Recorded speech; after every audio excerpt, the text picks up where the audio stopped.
14 अप्रैल 2022 इस दिन Elon Musk ने $44 बिलियन की डील करके ट्विटर को अपने नाम किया था। बट उस वक्त तक ट्विटर में कोई इतना कर्जा नहीं था।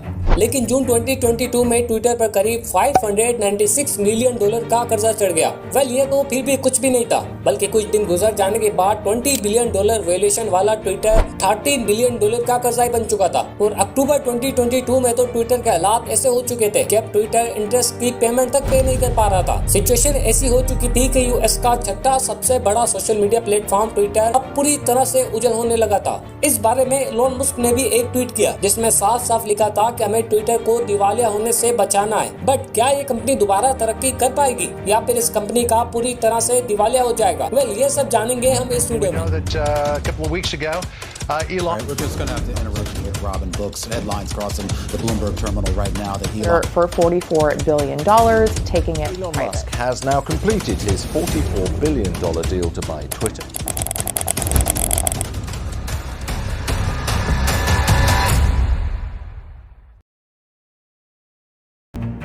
इस कहानी की शुरुआत होती है जनवरी 2022 से, जब एलोन मस्क ने बगैर किसी को बताया ट्विटर से शेयर्स खरीदना शुरू कर दिए थे। और ये इतने शेयर्स खरीद चुके थे जो कि अप्रैल तक सबसे बड़ा शेयर होल्डर बन चुका था। और 14 अप्रैल तक ट्विटर के 9.2% शेयर्स एलोन मस्क के पास आ चुके थे। और अगर 9.2% शेयर्स की वैल्यूएशन को देखें तो वो करीब $2.6 बिलियन बनती है। जी हाँ, और ये सुनकर ट्विटर के शेयर होल्डर बहुत खुश हुए। और इसी दिन ट्विटर के शेयर्स में करीब 27% का अप मूव भी आ गया था। और इसके बिल्कुल अगले दिन ट्विटर के बोर्ड ऑफ डायरेक्टर ने एलोन मस्क को ट्विटर के बोर्ड को ज्वाइन करने की दावत दे दी। लेकिन उस वक्त तो एलोन मस्क ने इसे एक्सेप्ट भी कर लिया। पर 14 अप्रैल 2022 में एलोन मस्क ने ट्विटर पर कई सारे क्रिटिकल ट्वीट किए और बोर्ड ज्वाइन करने से भी साफ साफ इनकार कर दिया। बल्कि एलोन मस्क ने ट्विटर के बोर्ड ऑफ डायरेक्टर को पूरी कंपनी की खरीदने की ऑफर कर दी। एलोन मस्क की इस ऑफर के बारे में ट्विटर के बोर्ड ऑफ डायरेक्टर ने काफी ज्यादा सोचा और फिर अपने फाइनेंशियल और लॉयर के साथ एक मीटिंग तय कर ली और उनसे एडवाइस ली कि क्या हमें ये कंपनी सेल कर देनी चाहिए या फिर नहीं।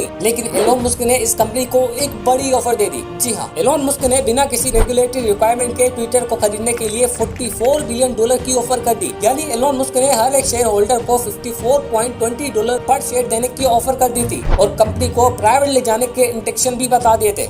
और फिर क्या, एलोन मस्क ने फाइनली ट्विटर को $44 बिलियन में खरीद लिया। और खरीदते ही इन्होंने सबसे पहला काम किया ट्विटर के सीईओ परग अग्रवाल को जॉब से निकालने का और इसी के साथ कई सारे एम्प्लॉइज को भी फारिग कर दिया। एलोन मस्क ने एक ट्वीट में लिखा कि ट्विटर अब एक आजाद चिड़िया बन चुका है और यहाँ पर सबको और ज्यादा बोलने की आजादी मिलेगी। बट एलोन मस्क के पास ट्विटर को खरीदने के लिए इतना पैसा आया कहाँ से, ये समझना भी बहुत सिंपल है। $44 बिलियन में से $7 बिलियन आए Morgan Stanley bank of America से। ये बैंक कंपनी को लोन देने के लिए पूरी तरह से तैयार हो चुकी थी। और $6 बिलियन आए सुबॉर्डिनेटेड से। $6.25 बिलियन एलोन मस्क को जो पर्सनली लोन दिया गया था और $20 बिलियन के सिक्योरिटी एलोन मस्क की जिसे टेस्ला के स्टॉक बेचकर खरीदा गया था। और इसी के साथ $7.1 बिलियन इक्विटी के फॉर्म पे 19 अलग अलग इंडिपेंडेंट इन्वेस्टर से। बट ये सब मिलाकर ट्विटर का डेट करीब $13.5 बिलियन का हो चुका था। लेकिन ट्विटर इस लोन का रीपेमेंट तो छोड़ो, इसका इंटरेस्ट तक पे नहीं कर पा रहा था। और पिछले 10 सालों में ट्विटर सिर्फ 2 ही साल प्रॉफिटेबल रहा था और इसके अलावा ट्विटर मुसलसल ही लॉस किए जा रहा था। स्पेशली 2019 के बाद से ये कंपनी कुछ ज्यादा ही लॉस में जा रही थी और दिन ब दिन ये लॉसेस बढ़ते भी जा रहे थे।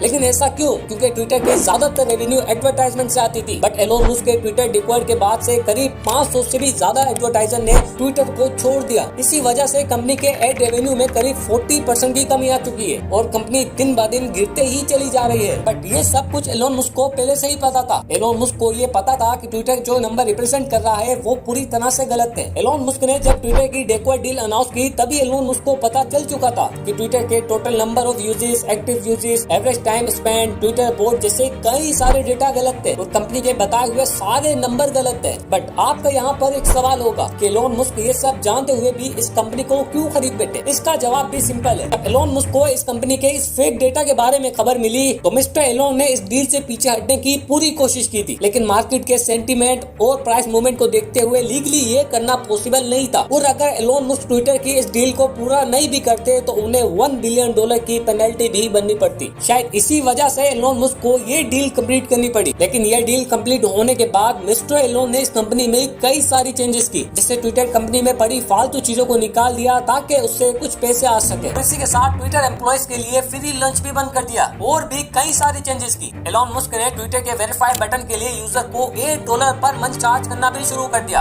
और रिसेंटली ट्विटर ने कई सारे बड़े बड़े अकाउंट से भी ये वेरीफाइड मार्क भी हटा दिया क्योंकि उन्होंने मंथली $8 पे नहीं किए थे। लेकिन इन सब के बावजूद भी ट्विटर की परेशानियां खत्म नहीं हुई। रिसेंटली एलोन मस्क ने ट्विटर के एम्प्लॉइज को एक ट्वीट किया जिसमें इन्होंने कंपनी की वैल्यूएशन को आधे से भी कम बताया है। इन्होंने कंपनी के एम्प्लॉइज को ESOP यानी के टॉप एम्प्लॉइज ऑप्शन दिए हैं और इन्हें कहा कि इन ESOP की वैल्यू अगले कुछ सालों में 10 टाइम तक गिर हो सकती है अगर ट्विटर $250 बिलियन के टारगेट की वैल्यूएशन को अचीव कर लेता है तो। यानी एलोन मस्क की नजरों में ट्विटर की आज की वैल्यूएशन करीब $22-25 बिलियन तक की है और वो इसे अगले 5 से 6 सालों में $250 बिलियन तक ले जाना चाहते हैं। लेकिन कंपनी के मेजॉरिटी एम्प्लॉइज को ये पॉसिबल नहीं लगता क्योंकि कंपनी की टोटल इनकम टोटल एक्सपेंसेस से आज भी बहुत कम है, जिससे कंपनी को हर साल लॉस हो रहा है। मुझे लगता है कि ट्विटर आज बहुत बड़ी मुश्किल में है और उम्मीद है कि एलोन मस्क ट्विटर को इस मुश्किल से बाहर निकालेंगे।